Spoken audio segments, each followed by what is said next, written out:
Previously on Unpacked. You can see when your mom, she's in pain. Then when I go to the hospital, then on the bed that she was lying on, she was not there. In order for you guys to be able to keep on staying here, you need to find me someone. And then I tried it to clean. It was on Sunday. So you were going to stop going to school to clean the house? Thabo Jama found himself with nowhere to go as a minor after the passing of his mother. This is part 2 of our conversation. Let's unpack.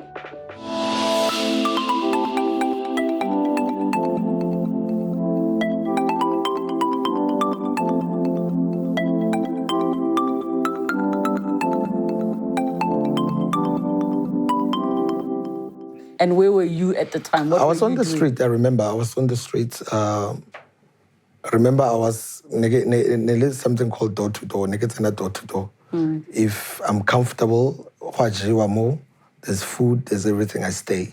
And then because of wherever that I would stay, I would make sure like where? Like relatives? Not relatives, strangers.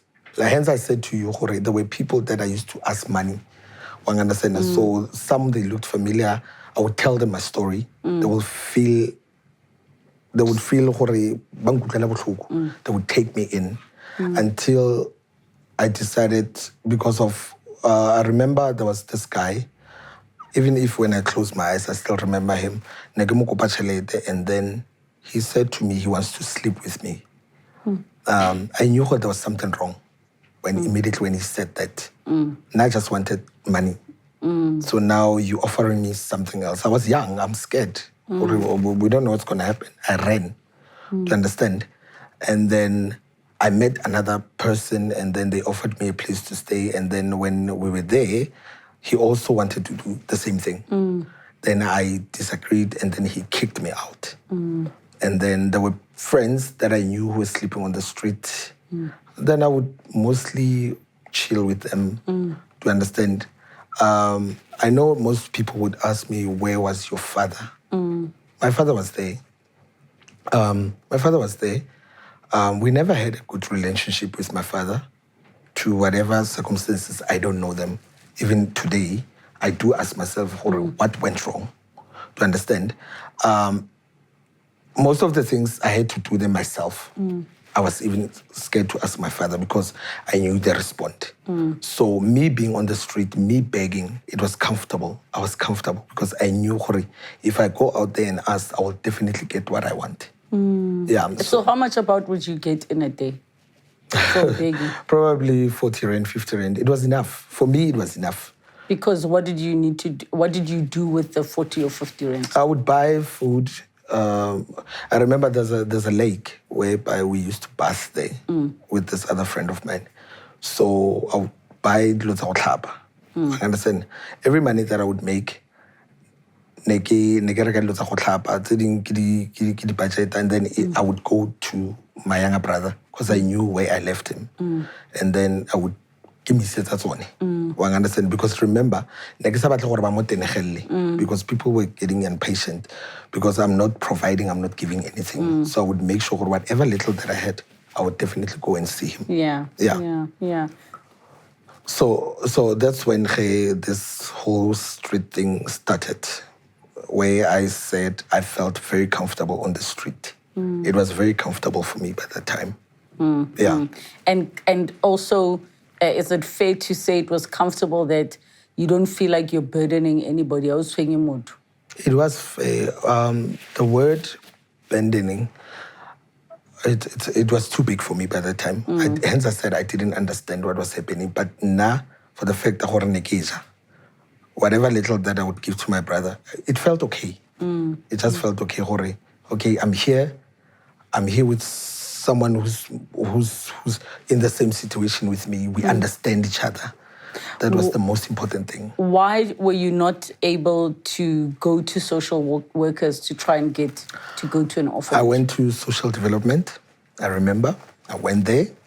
By the time, I think grant, it was 110 rand, if I'm not mistaken. Social grant. Actually, I heard about foster care grant. I didn't understand, but they said foster care grant, and it's more. You can live out of it. So I went there, and then I was told, I have to apply for social grant first before I could get to the part foster care. And then I applied. I was getting that 100 and something, which I took the cut. And then I remember that woman. I don't know whether she's still alive or what. Her name was Mesara. She was the one taking care of my younger brother. And then I gave her the card. I went back to apply for foster. Then I was told, no, it takes long. I have to wait. I have to be patient, which I got patient until my younger brother was 18. Sure. Until they had to cut it and say, he does no longer qualify. But I asked them, how does he not qualify? Because I applied a long time ago. And then they started telling me about the rules, or the law has changed into saying if someone gets a social grant, they do not qualify for a foster care grant. Then I said, but you guys didn't say anything. But now, why did they not place you in a home? Why did they not place you somewhere? I have no idea.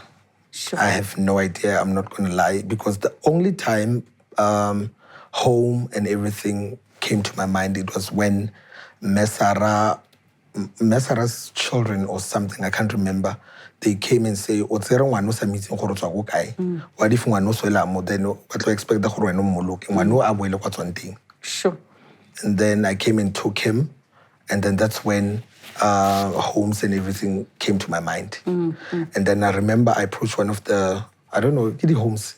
Do they call it them homes? Yeah, I think so. And then I asked what was the procedure. I got the procedure, and then I was told they're going to place my brother somewhere else to another family whereby we won't be able to see him.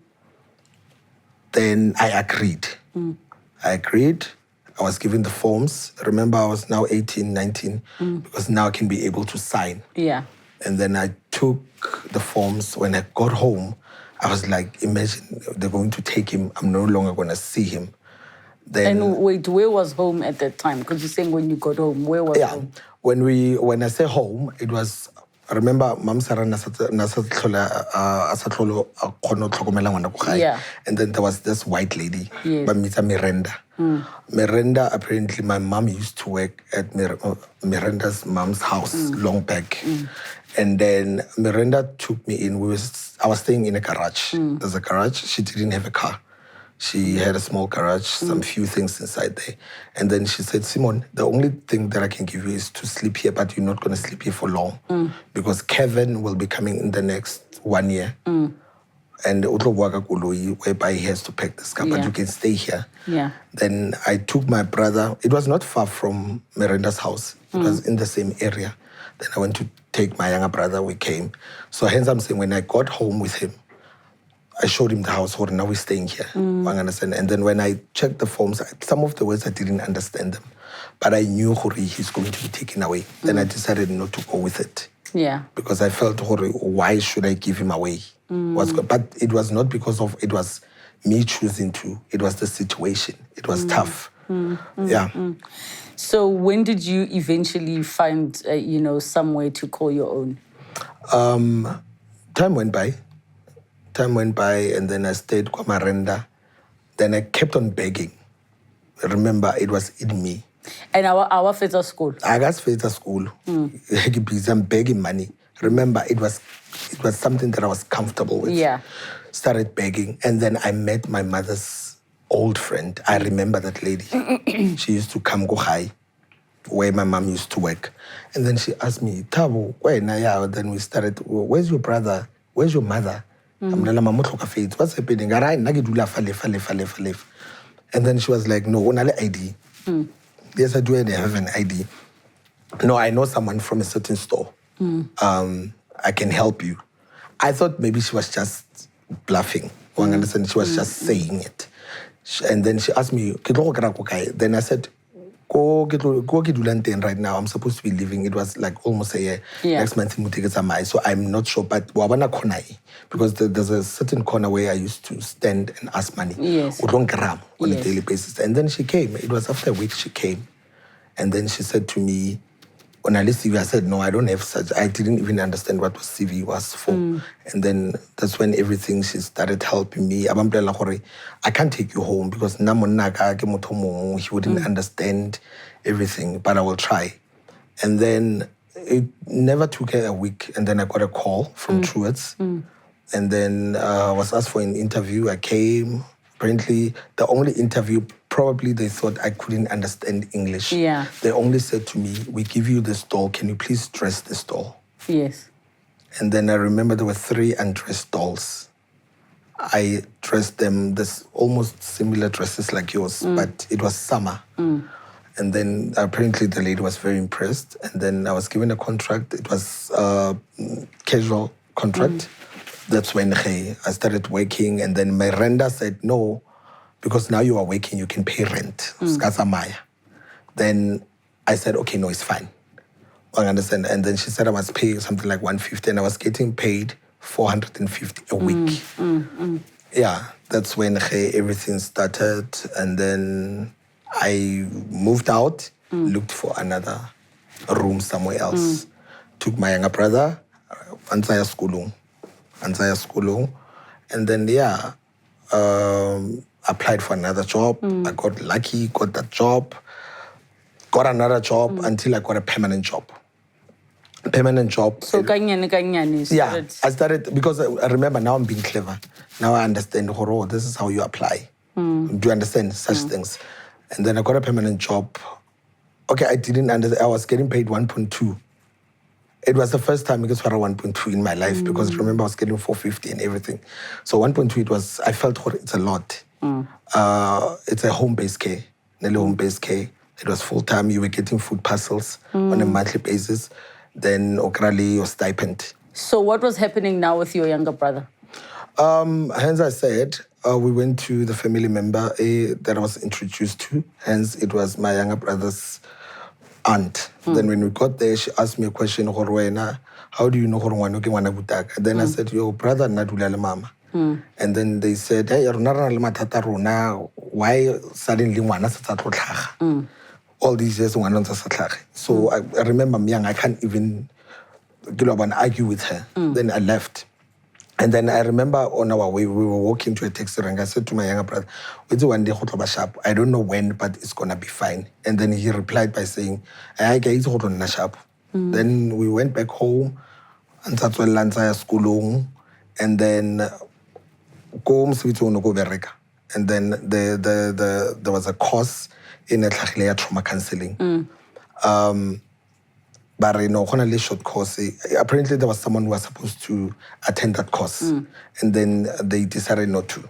Then they took me.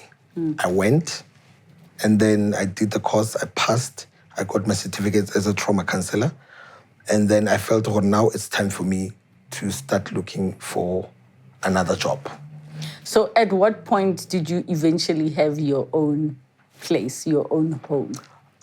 Because this whole time has been other people.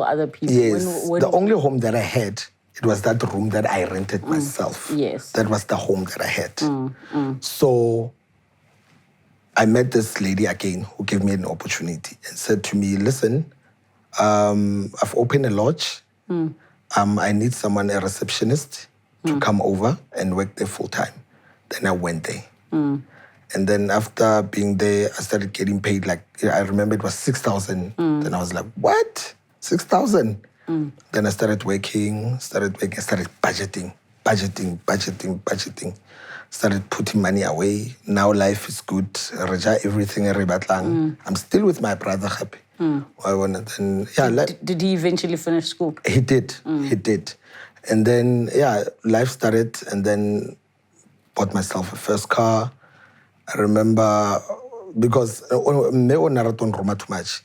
attended the meeting because I would use a taxi. And then she said, why don't you buy a car? Because I had enough money. Then I bought a car, and then, life started. Everything, money started coming in. She started increasing my money. I wanted to an extent whereby I managed to buy myself a townhouse, which I do have a townhouse today. And then I built another house from the scratch, though. Yeah, that house, I'm calling it home. Remember, I never had a home. Yeah. So that house, it's a home. Then I built, then started buying cars like this.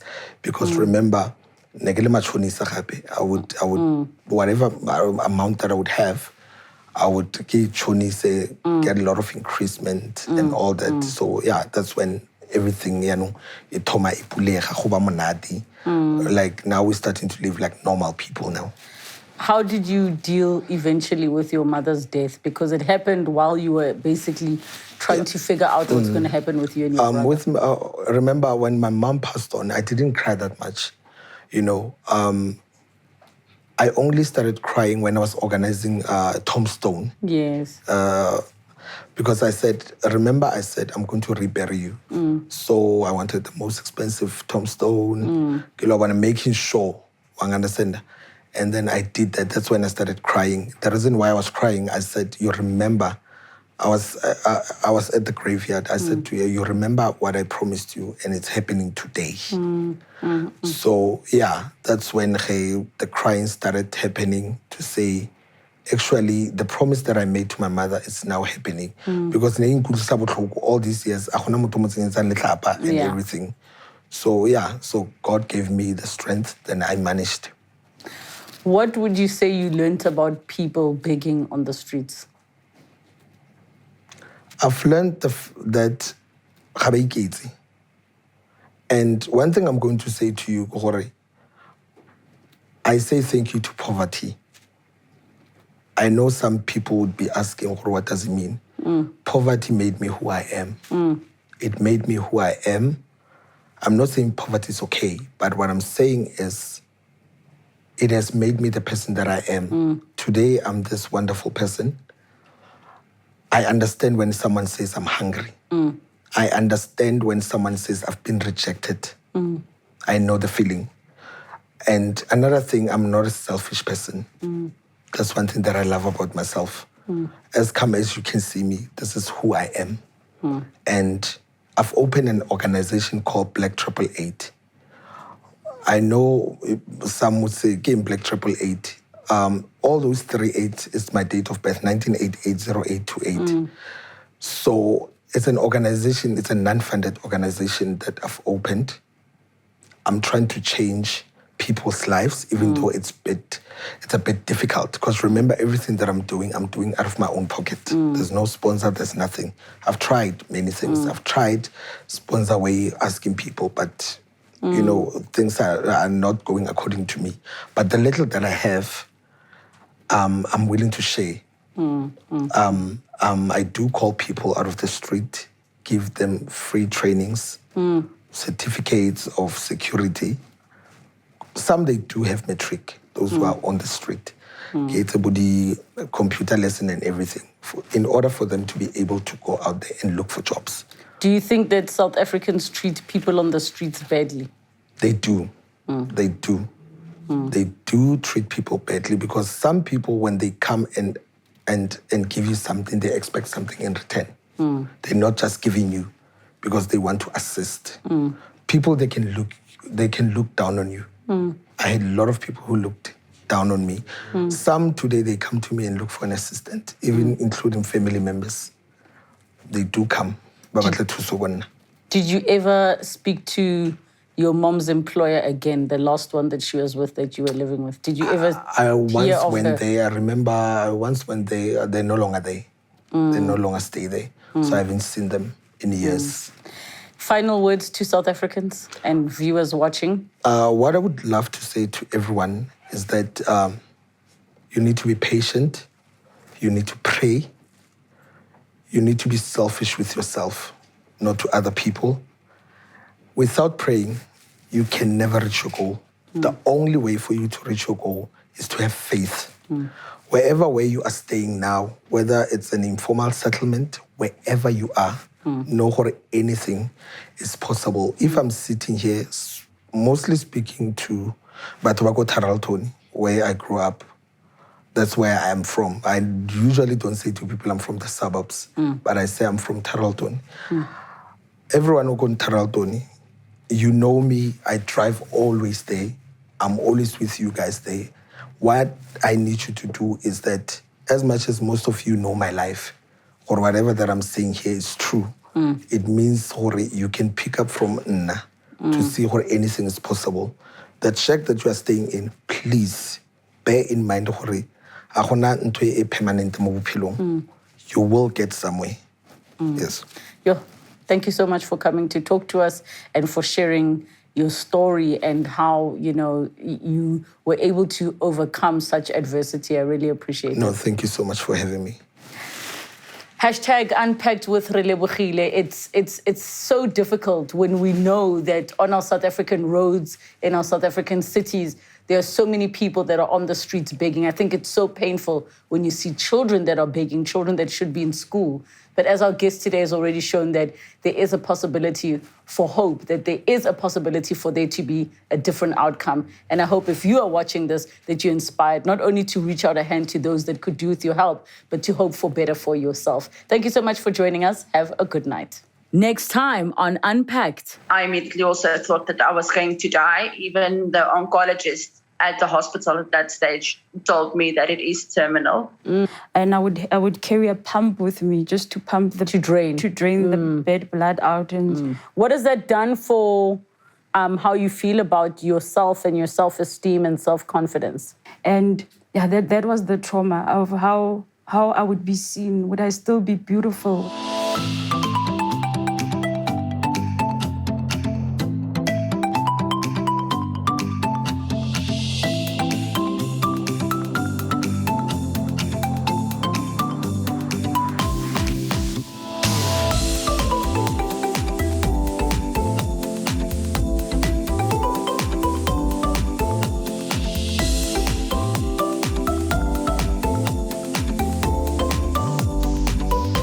Thank you so much for watching Unpacked with Relebogile Mabotja. Make sure you subscribe to my channel where you can get to watch more episodes. But more importantly, you can be part of our online community. Comment down below, share with us who you'd like to see on the show, what story you'd like us to discuss. We love engaging with you. Keep it coming and don't forget to subscribe.